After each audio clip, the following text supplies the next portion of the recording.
राधा वल्लभ जी के घेरे में बड़ी संख्या में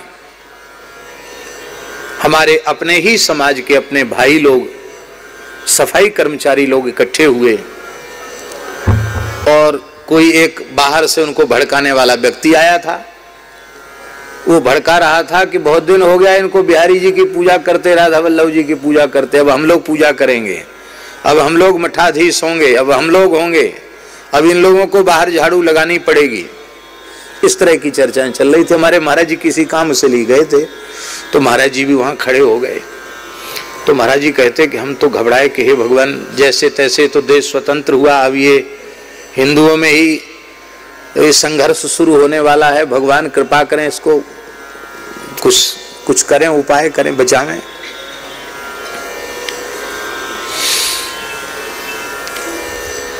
नेताजी का भाषण पूरा होते ही महाराज जी खड़े खड़े सुन रहे थे दूर, और प्रत्यक्ष घटित घटना।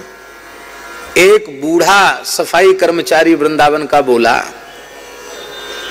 बोले भैया अब नए नए बच्चों का जमाना है, हम तो बूढ़े हो गए, 95 साल की उम्र हो गई हमारी, अब तो हम मरे से समझो, जिंदा हैं तो रह गए जिंदा, 95 साल के हैं हम, मरे से समझो। लेकिन यदि सब पंचों की राय हो तो मैं भी कुछ बोलूं। तो पूरे वृंदावन का सबसे बड़ा बूढ़ा सफाई कर्मचारी था वो। हाँ हाँ हाँ हाँ हाँ, आप बोलो बोलो बोलो दादा, आप बोलो, जरूर बोलो बोलो। उठ के खड़ा हुआ लाठी के सहारे। और महाराज जी कहते पता नहीं कहां से ठाकुर जी ने उसने में शक्ति भर दी। कहते मैंने अपने जीवन में ऐसा ओजस्वी वक्तव्य किसी का नहीं सुना। वो बोला कि हम चाहे जितना कष्ट सह लें पर हम किसी के अधिकार को छीनने वाले नहीं हैं। उसने कहा हमारा अधिकार, अपना अधिकार हम छोड़ेंगे नहीं और दूसरे का अधिकार छीनेंगे नहीं। और तुम लोग यदि छीनते हो अधिकार तो मैं तो अभी अपने प्राण त्यागता हूं। बोले इन मूर्खों के बहकावे में आ क्यों रहे हो? देखो हम भी झाड़ूदार हैं और ये मंदिर में पूजा करने वाले भी झाड़ूदार हैं। ये सबसे पहले गर्भगृह में प्रवेश करके झाड़ू ही लगाते हैं, ये भीतर झाड़ू लगाते हैं, हम बाहर झाड़ू लगाते हैं। क्या अंतर है? जो इनको भगवान की पूजा करने से लाभ मिलता है वो मंदिर के बाहर और वृंदावन की गलियों को स्वच्छ करने से हमको लाभ मिल जाता है। जो इनको भीतर दर्शन से लाभ मिलता है वो हमको ध्वजा और शिखर के दर्शन से लाभ मिल जाता है। जो प्रसाद इनको भीतर पूजा करने पर मिलता है वही प्रसाद राधा वल्लभ जी का थाल, बिहारी जी का प्रसाद, वही हमें नित्य प्राप्त होता है। तो भैया हमने, हमारे पूर्वजों ने मिलजुल करके वृंदावन में ठाकुर जी की उपासना की है।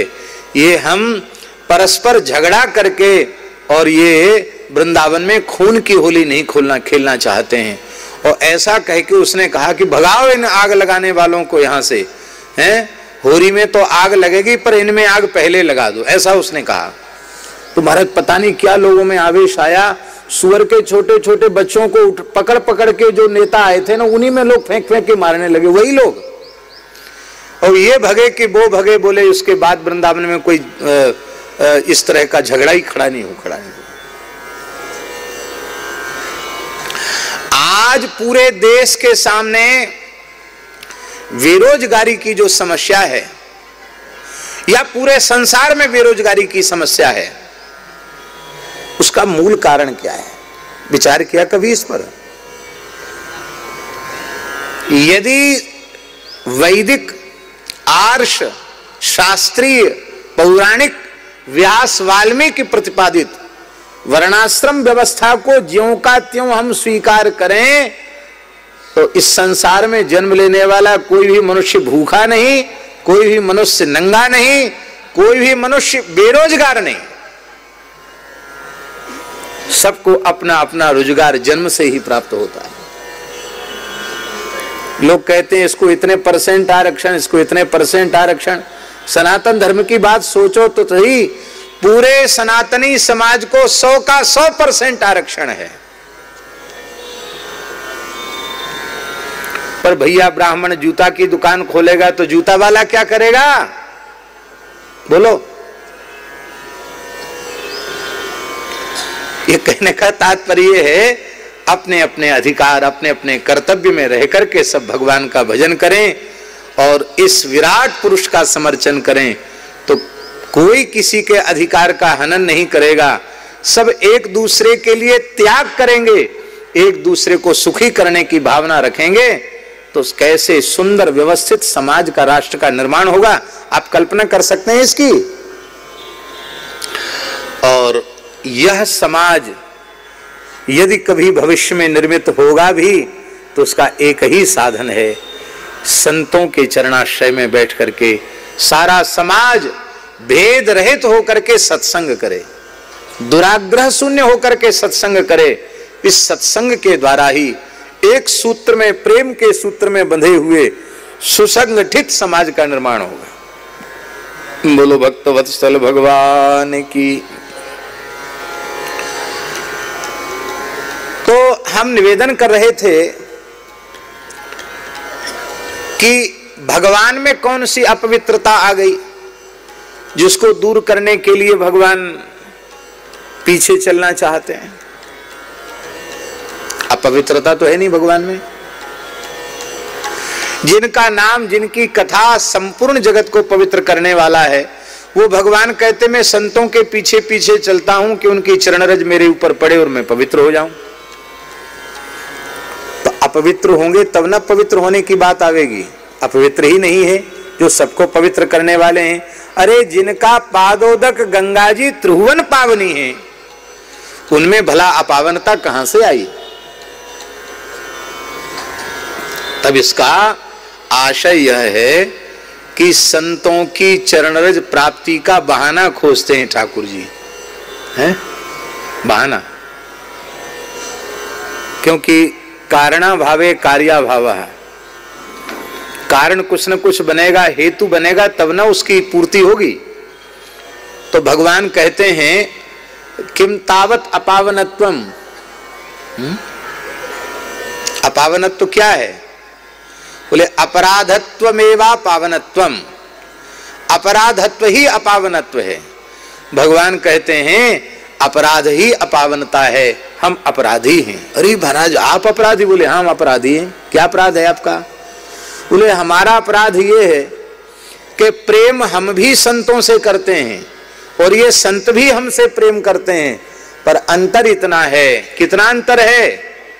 बोले अंतर इतना है कि ये संत जब हमसे प्रेम करते हैं, ये भक्त हमसे प्रेम करते हैं तो सब संबंधों को तोड़ करके सबको त्याग कर प्रेम करते हैं, और हम किसी को नहीं त्याग पाते हैं।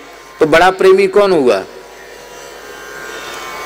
ये महात्माओं ने ठाकुर जी से प्रेम किया तो मैया, बाप, भैया, परिवार, कुटुंब, रिश्ता, यहां तक कि जिस कुल में जन्म लिया था उसको भी छोड़ दिया, उस जाति को भी छोड़ दिया, चतुर्थाश्रमी हो गए, सबको त्याग दिया, नाम गोत्र सब बदल गया, वेशभूषा स्वरूप सब बदल गई।